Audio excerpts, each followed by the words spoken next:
Mama. Wenga mwe. Mwana anyai.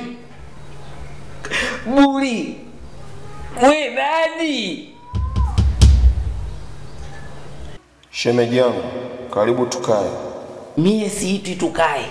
Naitwa chumvi nyingi, ali usiupakoe. Wewe nani ule basada umekaa hapo? Mbona kama sauti ya maremu? Shemeji fulani hivi. Wewe. Mama! Mama!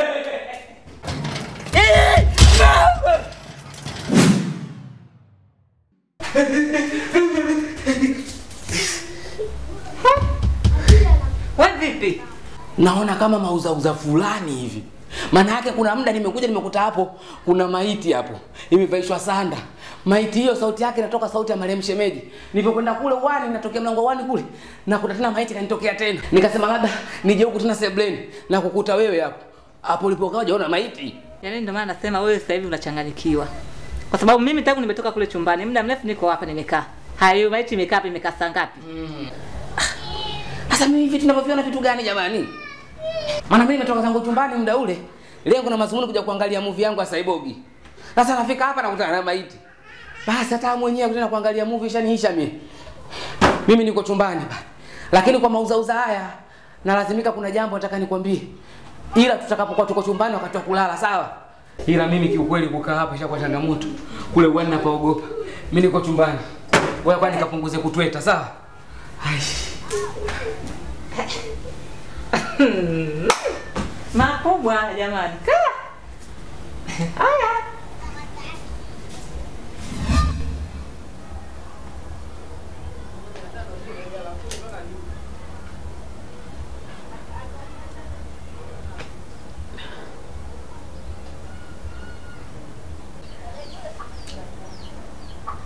Mume wangu. Mbona mpaka sasa hivi hujalala? Una shida gani? Nadhani muda ule nilikwambia kwamba tunataka tuzungumze usiku. Lakini jambo lenyewe la kuzungumza usiku juu ya changamoto zinazonifika mimi. Kuna jambo baya mimi nimelifanya katika maisha yangu. Tena nimemfanyia dada yangu. Maana yake dada yangu aliolewa na yule mume. Lakini mimi kwa tamaa yangu ya mali nilitaka niwe na nyumba mbili, yaani nyumba hii na nyumba nyingine. Nyumba nyingine yenyewe ndo nikaiteua ile kule ya shemeji yangu. Kwa hiyo nikasema nyumba naipataje? Kuna haja ya kumuua shemeji.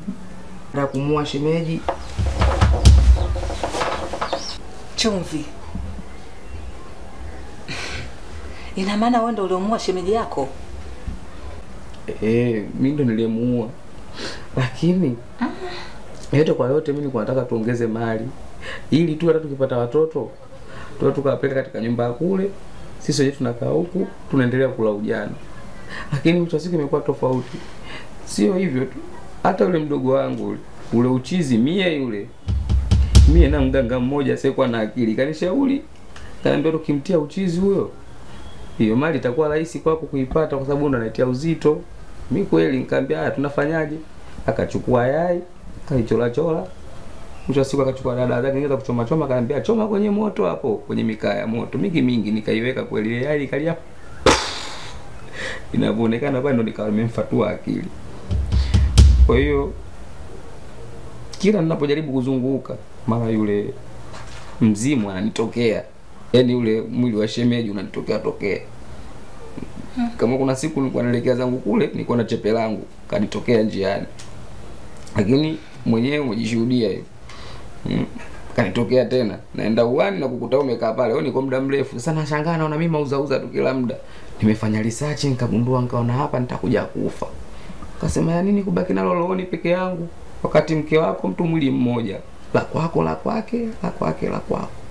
Ndio maana nikasema nikushirikishe mke wangu. Sijui unanishauri nini? Sina. Haya sasa, umefanya yote. Umefaidika na kitu gani? Hiyo nyumba umeipata? Niipate wapi? Haya. Na zile milioni 74 ulimkopesha shemeji yako? Nimkopeshe na zitoa wapi mke wangu? Kazi yangu mimi kwenda kuchukua samaki feri. Hayo milioni 74 naitolea. Nilikuwa naongopa tu pale, mwisho wa siku mimi ile nipate nyumba kwa urahisi, waseme basi baki na nyumba hiyo. Mwisho wa siku familia nayo imekaza. Hapa cha kufanya inabidi uende kwa dada yako. Ukaongea naye. Wewe mwambie kila kitu. Mimi najua atakuelewa tu na atakusamea, yote yataisha. Sio kirahisi. Wewe nimemua mmewe, anisamee kile si rahisi tu, nikamwambia tu mimi nimemua nielewe. Atakuelewa tu, hutoenda peke yako. Tutaenda wote mimi na wewe. Basi hapo sawa, kama ufuatana wote mimi na wewe, hata kama mimi neno nikikosea kidogo na unajazia unaniombea msamaha. Basi sawa mke wangu, mimi naomba tupumzike. Ikiwezekana kesho asubuhi tuende, kwa sababu sasa nishakuwa usiku mwingi, hatuwezi kwenda usiku huu. Basi sawa. Haya, tulale. Haya mpenda.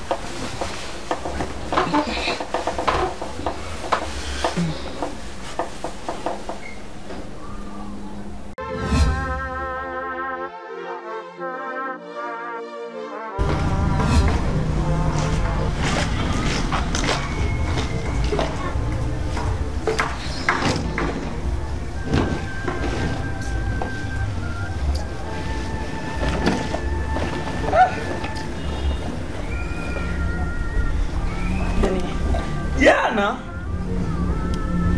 niliacha hela ya mandazi, akaja akanifuata.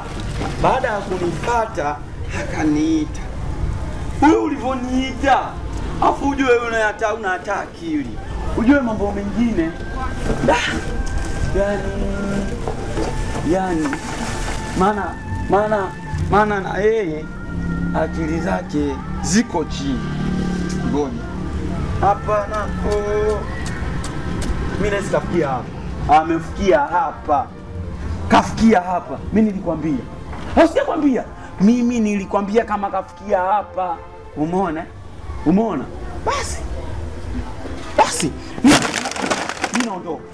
Tena ngenda na mtu. Ila amefikia hapa. Na wewe sitaki unizohee na kwambia kabisa.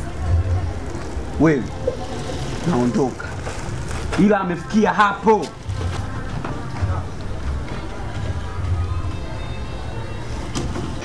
Wamekimbia na leo.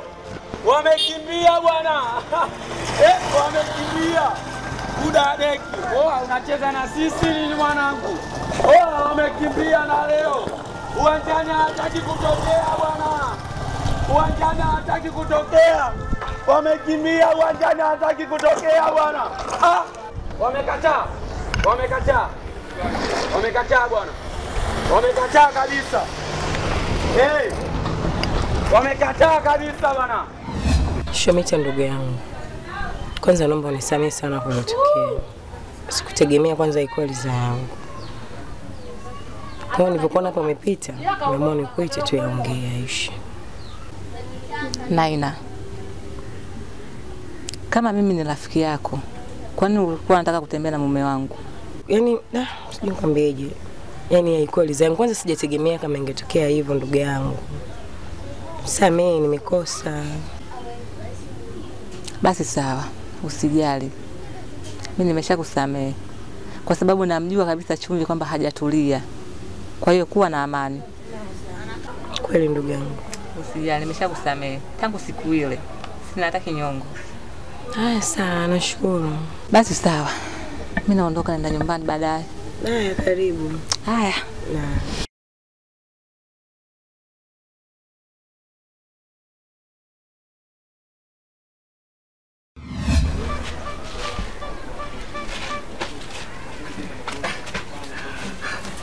Acha niyo akina nani, mnanipeleka wapi kwa nini? Niyo akina nani? Twende bwana. Huyu nani? Mbona kasimama pale?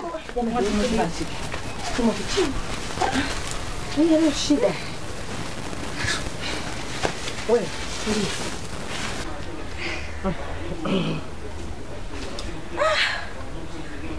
pole ndugu yangu. Wacha tumpeleke ndani. Ngeuze.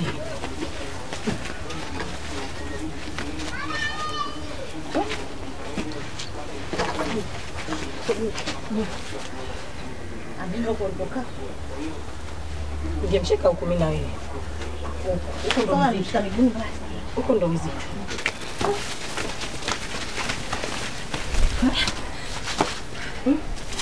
Ndio kutusaidia hapo mganga.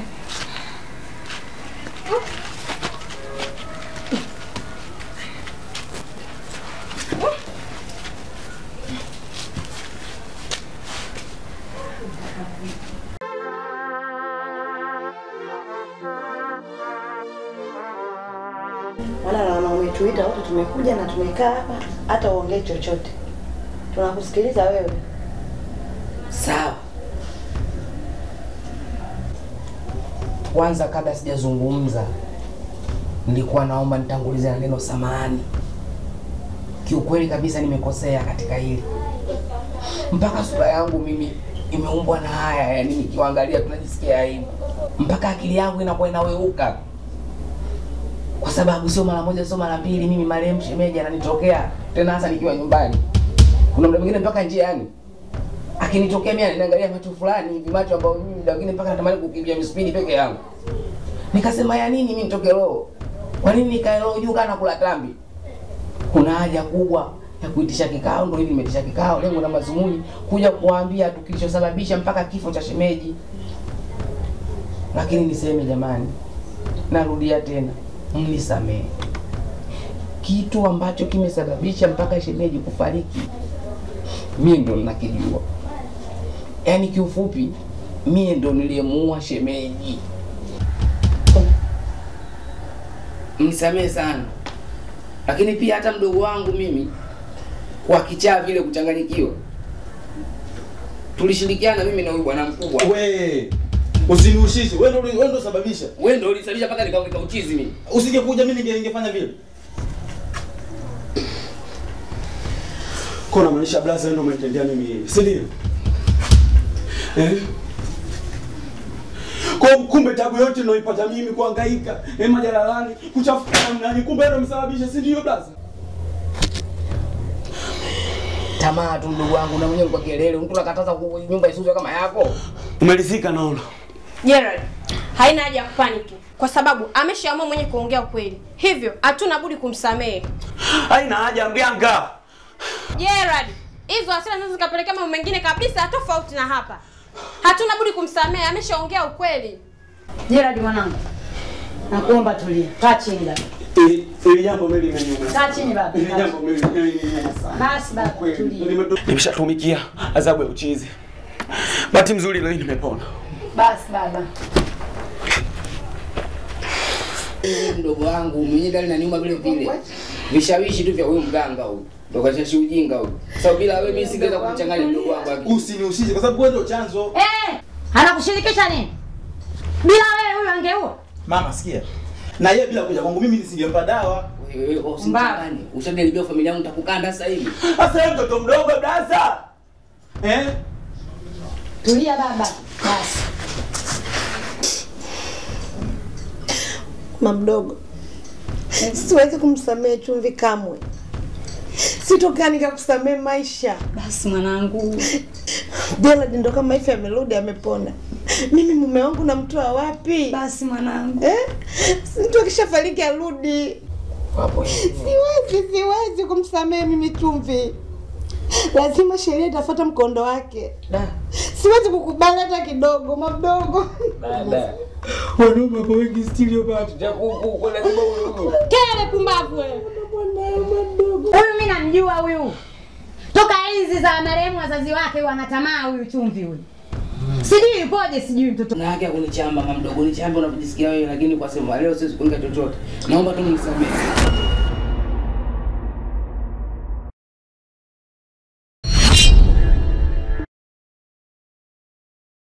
Hello wa Tanzania, habari. Kwa majina naitwa Hadija Ngwaya, jina la usanii kwamba ni Jasmine.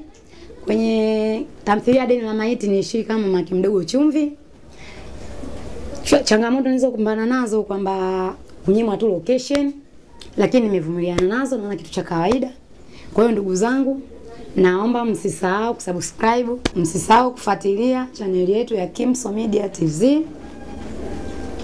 ambao mtakuta tamthilia zetu kibao zitakuja pale. Bye. Kwa majina halisi naitwa Amina Matola. Jina langu la sanaa nimetumia kama Shumita. Kuhusika ambayo nilicheza kwenye Deni la Maiti nilikuwa ni mke wa chumvi nyingi.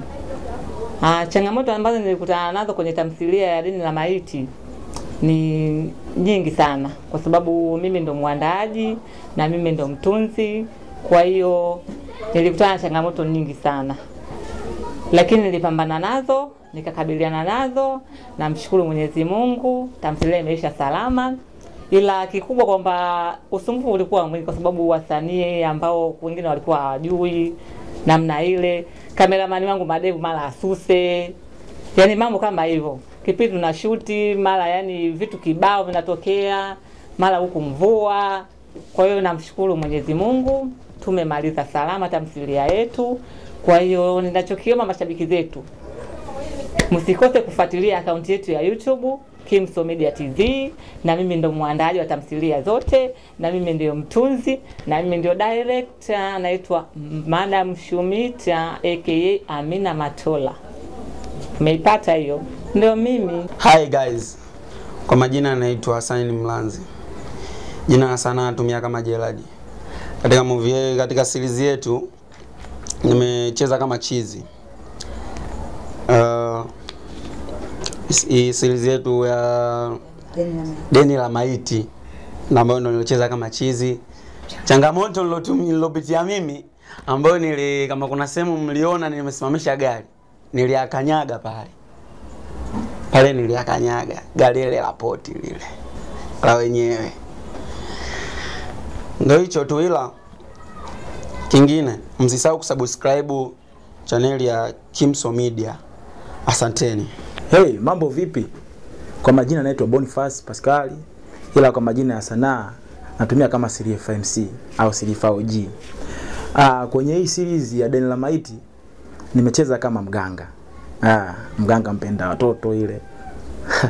Ila changamoto zilizotokea ni nyingi, ila nitaelezea kwa uchache tu. Kuna moja iliyotokea kama ilotoka ile ya Chizi, alisimamisha gari, ilikuwa ni ya mwanajeshi. Dakika za mwisho alivyosimamisha gari wamekimbia, nikabaki mimi. Nikajitetea kama vile unavyojua tena wewe MC mwingi. Akataka kutuelewa. Kingine ndio kama changamoto za location. Pia tukiacha hayo, msiache kufuatilia channel yetu ya Kimso Media. Pia usiache kusubscribe, kulike, kucomment. Nawapenda sana. Hello, hi. Kwa majina naitwa Aziza Ismaili Hamisi. Jina langu la sanaa nitumia kama Dina. Katika Deni la Maiti nilicheza kama dada yake na chumvi nyingi. Changamoto ni nyingi sana na sio kwamba nazielezea. Waliopita pia wamezielezea.